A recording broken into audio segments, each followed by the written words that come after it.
Hello everyone. सर्वप्रथम श्री स्वामी समर्थ सगळ्यांना. मी अर्चना स्तुतीच मराठी कॉर्नरमध्ये आपल्या सगळ्यांचं पुन्हा एकदा मनापासून स्वागत करते. आखाड महिना संपत आलेला आहे. तर आखाड तुमच्या घरात तळला गेला की नाही अजून? कुणी कुणी काय काय पदार्थ तळलेले खाल्ले? कारण आषाढ महिना संपण्याआधी ही जी आत्ता कालची कालाष्टमी झाली, ते अमावस्यापर्यंत आता 8 दिवस राहिलेले आहेत अगदी. यामध्ये तुम्ही कुळदेवी, कुलाचार जर अजून केला नसेल, सवासनं घातले नसतील, तुमच्या तिकडं ज्या पद्धती आहेत त्याप्रमाणे किंवा देवीला नैवेद्य अर्पण केले नसेल, हे सगळं राहिलं असेल कळत-नकळत चुकून, तर लगेचच या 8 दिवसामध्ये या सगळ्या गोष्टी तुम्ही करून घ्या. कारण काय आहे, या गोष्टींचं प्रत्येक आपल्या धर्मसंस्कृतीमध्ये काही ना काही कारण जोडलं गेलेलं आहे. तर आखाड का तळला जातो, याचं आपण कारण पाहणार आहोत. पण तत्पूर्वी तुम्ही जर आपल्या चॅनलवर नवीन असताल आणि पहिल्यांदाच आपला व्हिडिओ पाहताय तर जरूर सबस्क्राईब करा. अशाच नवनवीन साध्या सोप्या उपायांसहित आपण इथं चर्चा करत असतो आणि सणवार व्रतवैकल्यांची माहिती घेत असतो.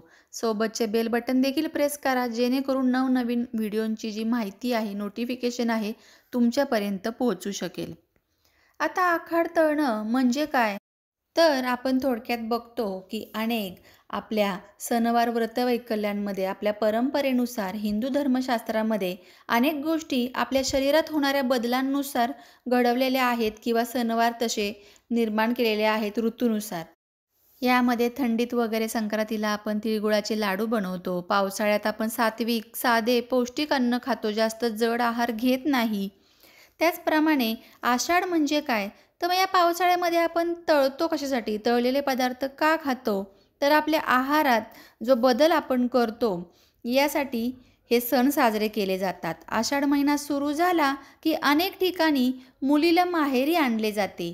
तिला गोड धोड व तळलेले अनेक वेगवेगळे पदार्थ बनवून प्रेमाने खाऊ घातले जातात. अनेक ठिकाणी उन्हाळ्यात बनवलेले पापड, कुरडया, लोणचे, सांडगे यांचे तळण काढले जाते व देवांना प्रथम नैवेद्य दाखवला जातो. तसेच जनावरांना देखील तळलेले पदार्थ, गोड पुऱ्या वगैरे असा नैवेद्य बनवून दाखवला जातो किंवा त्यांना खाऊ घातला जातो. गुलगुले बनवले जातात, गोड पुऱ्या, घाऱ्या बनवल्या जातात.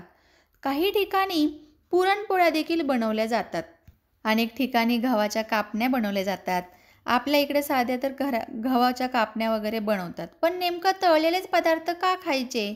तर यामागं असं कारण आहे की पावसामुळे वातावरणातील दूषित जे घटक आहेत पाण्यात देखील मिक्स होतात, मिसळतात ते पाण्यात.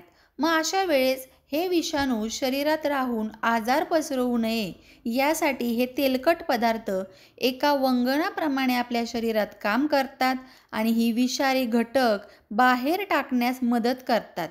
याशिवाय बाहेरचा जो गारवा, थंडावा निर्माण झाल्यामुळे आपल्या शरीरामध्ये वात हा वाढलेला असतो.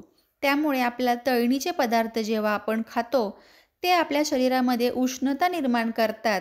म्हणून ही प्रथा परंपरेनुसार सर्वांकडेच बघायला मिळते.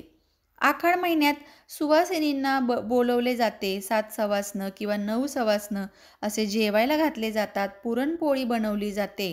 देवीचे नैवेद्य बनवून मंदिरामध्ये नैवेद्य दाखवण्यासाठी दिले जातात किंवा अर्पण केले जातात.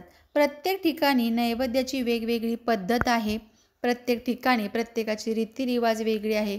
त्याप्रमाणे तुम्हाला जे माहीत आहे त्याप्रकारे तुम्ही आखाड महिन्यामध्ये देवीची सेवा किंवा देवीची उपासना नक्की करा. नैवेद्य वगैरे अर्पण करा. याशिवाय तुम्ही दुर्गा सप्तशतीचे पाठ करू शकता या 8 दिवसामध्ये. अगदी शक्य नाही झाले तर दुर्गा चालीसाचं पठण करा. दुर्गा कवच वाचा. दुर्गा सप्तशती पाठाचे पठण हे तुम्हाला खरंच खूप चांगले लाभदायक ठरते.